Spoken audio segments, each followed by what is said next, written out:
오늘의 첫 번째 사연은 간호 씨가 먼저 사연을 뽑아보도록 하겠습니다. 한 장만 뽑아주시고요. 뽑고 제가 오늘 소개해드릴 사연은 급살입니다. 급살은 손을 써볼 기회도 없이 아주 급하게 살을 맞아 죽게 된다는 뜻이죠. 급살에 대해서 아시죠? 급살은 알긴 알죠. 네, 역시 무속인이기 때문에 이런 살 종류하고 가장 밀접한 직업이 아닌가 생각을 합니다. 그러면 여기서 좀 약간 진또에게 물어보고 싶은 말이 있는데 네. 급살을 맞는 사주가 따로 있나요? 급살을 맞는 사주는 따로는 없고요. 근데 이제 좀 그런 케이스는 간혹 있죠. 말 그대로 사주에 급살이 들어가 있는 게 아니라 어느 시점에 의도치 않게 급살이 갑자기 들어오는 거죠. 그러니까 사주에 있진 않고. 아, 그러면 이게 우리가 진또 씨가 말하는 대로 풀이하자면은 급살을 맞는 사주는 없다. 하지만 어느 누구든 급살을 의도치 않게 맞을 수 있다. 아, 그러면 이 급살을 네. 의도치 않게 맞을 수 있다면 반대로 그 급살을 피하는 방법도 있지 않을까요? 급살을 피하는 방법은 있지만 문제는 급살이라는 건 갑작스럽게 오는 상황이잖아요. 아, 이게 이해했어요. 그러니까 급살이라고 하면은 약간 파도하고 비슷한 거군요. 네네네. 그러면은 그게 피하는 방법이 있지만 이 급하게 들어온 살이기 때문에 막을 방법이 쉽지 없죠. 않다. 그렇죠. 예, 그쵸. 쉽지 않다. 그러면은 진또 씨는 급살을 맞아보신 적이 있나요? 무당이라 바로 쳐냈죠. 아, 맞자마자 쳐냈다. 그쵸. 피할 순 없죠. 그러면은 이게 급살이 올 때 무속인들은 그 살이 보이잖아요. 네. 이렇게 샥 오는 게. 네. 그럼 굉장히 빠르게 들어옵니까? 아니면 이렇게 해서 올라오는 게 보입니까? 이렇게 보이진 않고요. 네네네. 몸으로 느껴져요. 아우, 그 살 맞았다. 뭔가 이렇게. 잘못됐구나. 잘못됐구나. 딱 그게 이제 신호가 와요. 그렇게 따지면 네. 지금 상태도 살 맞으셨네요? 근데 맞은 것 같아요. 맞았어요? 맞은 것 같아요. 살을? 왜? 처음에는 감기라고 생각했는데 아, 감기나 몸살 같은 그런 것도 급살의 종류인가요? 지병이 도는 거기 때문에 급살일 수도 있는 거죠. 근데 이 급살이라는 게 사실 일반 사람들이 맞았을 때는 네. 죽을 수도 있잖아요. 그렇죠. 죽을 수도 있죠. 그러니까 죽는다는 의미가 우리 시청자분들이 잘 모를 수도 있는데, 카노도 아직은 잘 모를 수도 있는데 하고 그냥 심장마비로 죽는 것도 어떻게 보면 급살입니까? 그것도 하나의 급살이긴 하죠. 심장마비. 아, 그래요? 그럼 그 급살이라는 게 네네. 랜덤으로 파생되는 겁니까? 아니면은 맞는 사람에 의해서 그 지병이 이제 랜덤으로 돌아가는 겁니까? 그거는 어떤 급살이 들어왔냐에 따라 다른 거죠.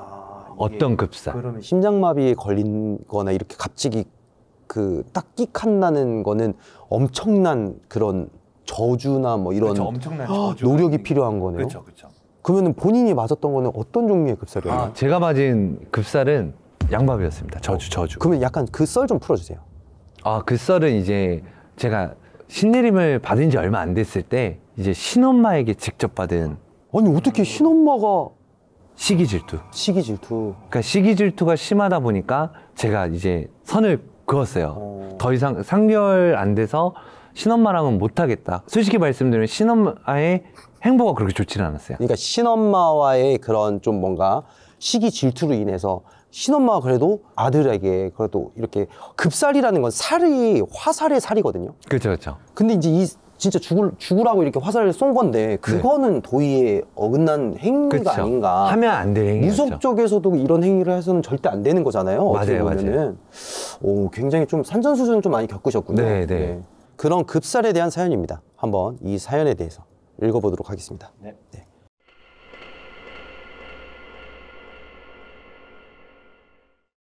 저는 어린 시절 다세대 주택에서 살았습니다. 단층짜리 디귿자 형태의 이 주택에서는 6가구가 살고 있었고 가장 넓은 집은 주인 할머니가 거주하고 계셨습니다. 마당을 지나 큰 대문 왼편에는 2칸짜리 재식 화장실이 있었고 이 주택에 거주하는 모두가 이 화장실 하나를 이용하였습니다. 마당에는 앵두나무와 밤나무 등 제법 오래된 나무들이 담벼락 주변으로 많았는데 어린 제가 보기에는 매우 크고 울창해 보였었죠. 주인 할머니는 제가 마당에서 앵두열매를 따먹고 놀고 있으면 방 안에서부터 소리를 빽 지르면서 뛰쳐나오시곤 했습니다. 담 넘어 떨어진 밤송이를 누군가 줍는 것을 볼 때면 대문 옆에 놓여진 긴 빗자루를 휘두르며 사람들을 위협하기도 했죠. 집주인 할머니는 솔직히 마을에서 좋은 어르신은 아니었습니다.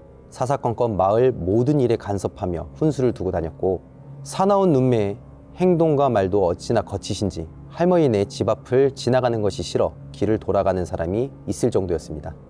저는 그 당시 주말이면 동네 언덕에 위치한 교회로 놀러 가곤 했는데 어린 마음에 과자를 주니 다녔던 것 같습니다. 일요일 아침 교회를 가기 위해 집을 나설 때면 옆집 아줌마가 마당을 쓸며 저희 집주인 할머니의 욕을 하는 것이 담 너머로 들리곤 하였습니다.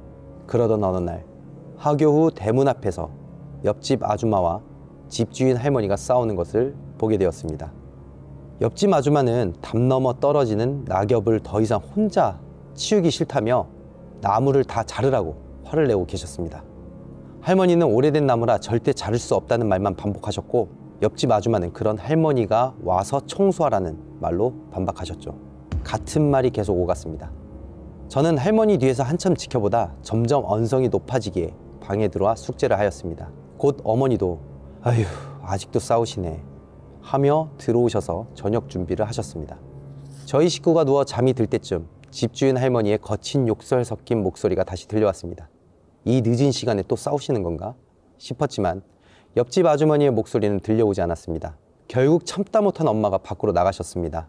잠시 뒤 할머니가 마당에 서서 옆집을 향해 욕을 하고 계시길래 방으로 모셔다 드리고 왔다는 엄마의 말을 듣고 저희 가족은 잠들 수 있었습니다. 그날 이후 마을 사람들에게 불만을 토로하던 옆집 아줌마를 종종 보았지만 더 이상 할머니와는 크게 다투지 않아 다행이라 생각했습니다. 하지만 늦은 밤 옆집 아줌마를 향한 할머니의 욕설은 계속 이어졌죠. 결국 참다 못한 옆집 아줌마가 날이 밝자마자 주인 할머니를 찾아오셨습니다. 이제 더는 못 참겠으니 할머니가 떠나든가 내가 떠나든가 단판을 짓자고 말이죠. 아침부터 큰 소란이 일자 다세대 주택 사람들 모두가 잠에서 깨어 마당으로 나왔습니다. 내가 이사를 가더라도 저 나뭇가지 확 다 분질러 버릴 거야. 대문 옆에 늘 놓여있던 빗자루를 손에 든 아줌마는 나뭇가지를 마구 내려치며 화를 내고 있었습니다. 아줌마의 분노 어린 몸짓에 나뭇잎들이 우수수 떨어졌고 부러진 나뭇가지들이 흙바닥을 나뒹굴었습니다. 광기 어린 모습이었지만 밖으로 나온 사람들 그 누구도 그만하라 말리지는 않았습니다. 그저 다들 저럴만도 하지 라는 표정으로 아주머니를 보고 있었죠. 그런데 전 순간 할머니의 얼굴을 보고는 엄마의 팔을 잡아당겼습니다. 그만 집으로 들어가자고요. 전 살면서 그렇게 무서운 사람의 얼굴은 아직까지도 본 적이 없습니다. 빨갛게 충혈된 눈동자에 주름진 얼굴은 꼭 공포 만화에서 보던 할매 귀신 같았습니다. 할머니는 아줌마를 향해 단 한마디도 하지 않은 채 가만히 노려보고만 계셨죠. 평상시처럼 욕을 하며 할머니가 더 화를 낼 거라 생각했는데 의외로 아무 말씀 없이 그냥 돌아서는 모습에 사람들은 하나둘 집으로 돌아갔습니다. 그러자 전 할머니가 방으로 향하시며 중얼거리던 말을 똑똑히 들었습니다. 저 삶아질년. 무슨 뜻인지 몰라도 나쁜 의미로 하신 말씀이라는 건 알 수 있었습니다. 그렇게 집으로 돌아간 후 나뭇가지를 마구 흔들며 화를 내던 아줌마도 더는 별 수 없었는지 할머니 집을 노려보며 씩씩거리다 본인의 집으로 돌아섰죠. 아줌마가 있었던 자리는 부서진 나뭇가지들과 낙엽들로 수북히 쌓여 있었습니다. 그런데 다음 날 하교 후 가방을 두고 교회에 놀러 가려는 저를 엄마가 대문 앞에 불러 세우는 겁니다. 오늘은 대문 옆 화장실에 가지 말고 남의 집에서 볼 일을 보라고 말이죠. 저는 엄마에게 나 지금 화장실 가는 거 아닌데? 가방 놓고 교회 갈 건데? 라고 했더니 그런 가방은 엄마에게 주고 교회로 곧장 가라고 하셨습니다. 이상했습니다. 친한 옆집 사람들에게 작은 신세를 지는 것도 싫어하시던 엄마가 그런 말씀을 하시는 것이 사색이 되어 말씀하시던 그 얼굴이 아직도 생생합니다. 엄마는 제게 다급히 말씀하시고는 냉수 한 사발을 챙겨 할머니 집으로 돌아섰습니다. 저는 교회를 가기 위해 언덕을 오르는데 경찰차와 앰뷸런스가 좁은 골목으로 들어오고 있는 것을 보았습니다. 크게 대수롭지 않게 생각했던 저는 오후 늦게까지 놀다 집으로 돌아왔습니다.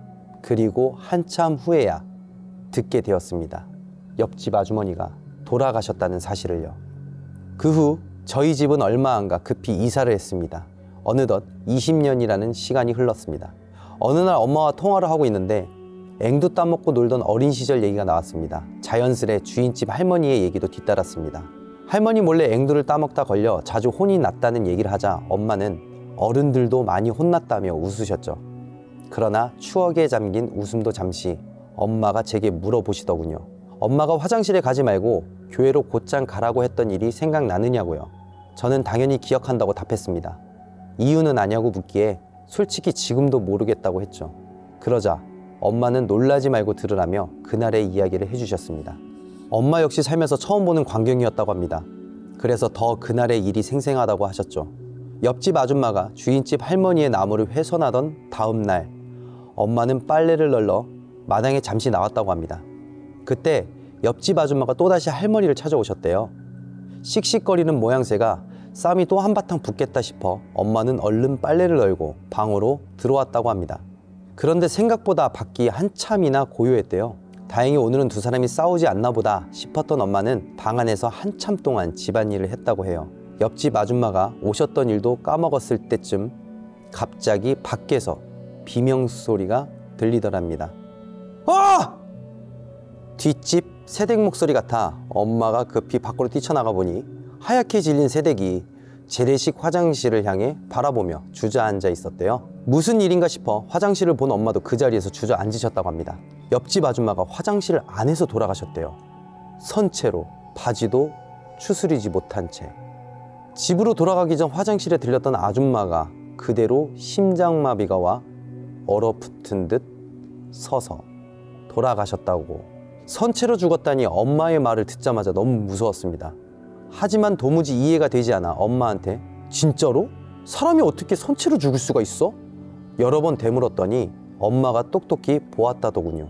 그래서 어린 제가 그 모습을 보면 안 될 것 같아 대문 앞에서 절 기다리다 밖으로 보낸 거라면서요. 그 당시 동네 사람들 말로는 급사를 맞은 거라고 하던데 나도 잘 모르겠다. 순간 전 어렸을 적 들었던 할머니의 살기 어린 목소리가 떠올랐죠. 저 삶아질 년. 팔에 순간 닭살이 돋았습니다. 사실 아직도 저와 엄마는 급살이 뭔지 잘 모릅니다. 하지만 어렸을 적 제가 들었던 이 말이 나쁜 의미였다는 것은 확실해졌죠. 저는 엄마에게 제가 들었던 사실을 털어놓았습니다. 그러자 엄마가 화들짝 놀라시더니 아이고야 진짜인갑다 하시며 말씀하시기를 제가 학교에 간 사이에 마을에서 굿도 하고 나무에 빌기도 하고 난리도 아니었다고 하더라고요. 도저히 그 집에 있기 무서워 이사를 하고도 한동안 선체로 죽은 아줌마의 모습이 떠올라 많이 힘드셨다고 합니다. 지금은 제게 털어놓으실 정도로 떨쳐내신 것 같긴 하지만 말로만 들은 저도 이렇게 무서운데 직접 목격을 했을 저희 엄마는 그 당시 얼마나 무서우셨을까요? 도저히 상상이 가지 않습니다. 예전에 저희가 살던 그 자리에는 대규모 아파트 단지가 들어섰다고 하더군요. 이사를 한 후 할머니의 소식은 저도 엄마도 들은 적은 없지만 할머니를 피해 마을 사람들이 하나둘씩 떠났다는 이야기를 들은 적이 있습니다. 집안에 있는 큰 나무를 자르면 동티난다고 하던가요? 어렴풋이 어른들이 하시던 말씀이 기억납니다. 동티난다. 오래된 것을 함부로 대하면 벌을 받는다는 뜻이더군요. 엄마와 전 혹시 아줌마가 할머니네 나무를 건드려서 이런 일을 당하신 게 아닐까 얘기하곤 합니다. 세상에는 제가 이해할 수 없는 신기한 일들이 종종 일어나곤 하니까요. 여기까지가 제 사연입니다. 사연을 보내주신 분과는 연락이 닿지 않아 인터뷰는 이렇게 아쉽게 못하게 됐습니다. 이 사연에서 정말 미스테리한 부분은 옆집 아줌마가 갑자기 돌아가셨는데 일어선 채로 돌아가셨다는 말이에요. 보통 심장마비가 오면 심장마비로 쓰러졌다라고 표현을 하듯이 정신을 잃으면 이렇게 쓰러질 수밖에 없는 게 당연한 건데 어떻게 선체로 돌아가셨다는 것이 정말로 미스테리합니다. 근데 동티난다와 뭐 이런 부분에서는 저희가 이제 계속 많이 경험을 해봤잖아요. 접해보기도 했고. 근데 이런 급살로 인해 서서 누군가가 돌아가셨다라는 부분이 정말 이 미스테리한 사연이 아니었나. 이게 그럼 할머니가 날린 급살인 건가요? 아니면 나무를 건든 이 동티인 건가요? 둘 다 아닐까요? 하긴 뭐 나무를 건드려서 사고가 났다, 뭐 안 좋은 일이 일어났다라는 그런 사연들은 굉장히 많고 경험해본 것도 굉장히 많죠. 그럼 여기서 반대로 무당이 아닌 사람도 살을 날릴 수 있습니까? 쉽지는 않죠. 쉽지는 않지만 오랫동안의 그 저주의 염원이 좀 당긴다면 가능할 수도 있을 것 같아요. 진심으로 그 사람을 증오하고 저주하고 이런 것도 포함되는 거예요. 그러니까 그 할머니의 말 한마디도 않은 이 무서운 얼굴을 했었다는 그 표현을 보면 저주의 기운은 엄청났을 것 같아요. 네, 맞아요. 예.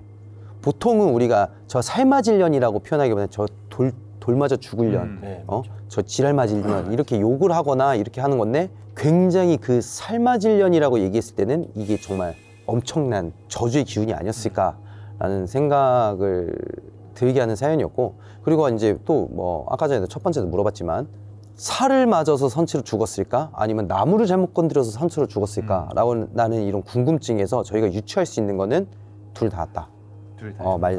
우리 진도 씨가 말한 것처럼 어떻게 보면 나무에 구토하고 막 이런 여러 가지 일이 있었다고 했잖아요.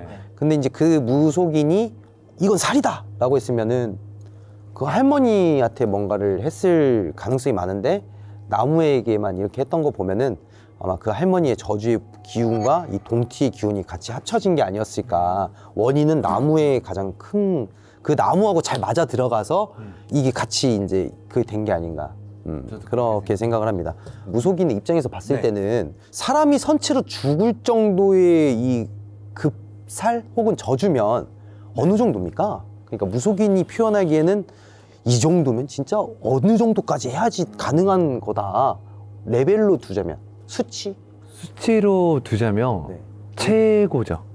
맥스라는 수치 우리가 잘 모르니까 네. 보통 우리가 이제 조상한테 빌거나 했을 때 소 한 마리를 잡아가지고 세운다 그러잖아요. 네네네. 그러면은 예를 들어서 소를 잡는다고 쳤을 때 그것도 엄청 큰 굿이에요. 소 한 마리가 들어가는 거예요. 그럼 그 소가 몇 마리까지 잡아서 올려야지 이 정도 레벨 정도는 된다. 표현을 하자면. 마리로. 네, 말로. 만약에.